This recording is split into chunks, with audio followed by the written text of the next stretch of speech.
I'm here for an exclusive interview with Donald Bush, the writer of the best-selling short story, Camp. Donald, what was it like growing up for you? Well, when I was very young, my family and I lived in Montana.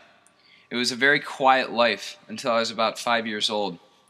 I only remember it in bits and pieces. One of the strongest memories, though, is right before we moved to Boston. My dad and mother sat me down and told me that he was going to be going away to war. And they seemed very upset about this, and I didn't understand at the time how serious it was. I remember seeing him walk out the door and not knowing that that'd be the last time I would see him alive. Tell me about the events that shaped your life. Well, I'm going to go in chronological order with these. The first one I would definitely say was a party that I went to with a friend. I had met this kid in school, and for the first few months we talked a lot in geography. His name was Danny. We both really liked to party. I was pretty crazy at this point. It was a bad time in my life. I was going through a lot at home, so I drank a lot. Danny told me to text him if a party came up some weekend, and I had heard about this party at Boston University that was supposed to be crazy. We had moved to Boston at this point to live with my aunt. So I texted him about this party, and we both went there and got extremely drunk.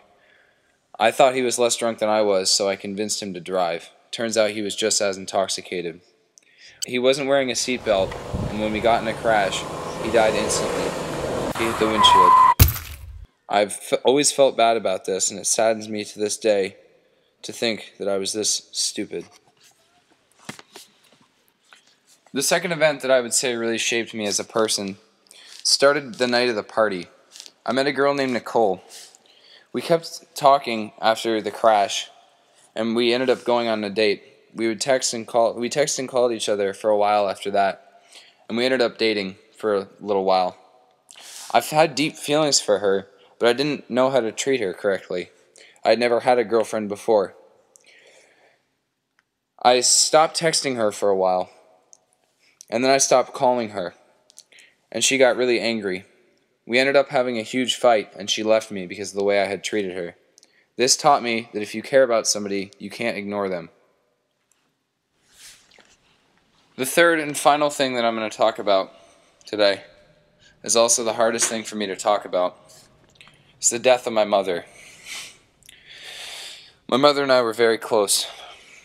She had a very stressful job and didn't eat particularly well later on in her life.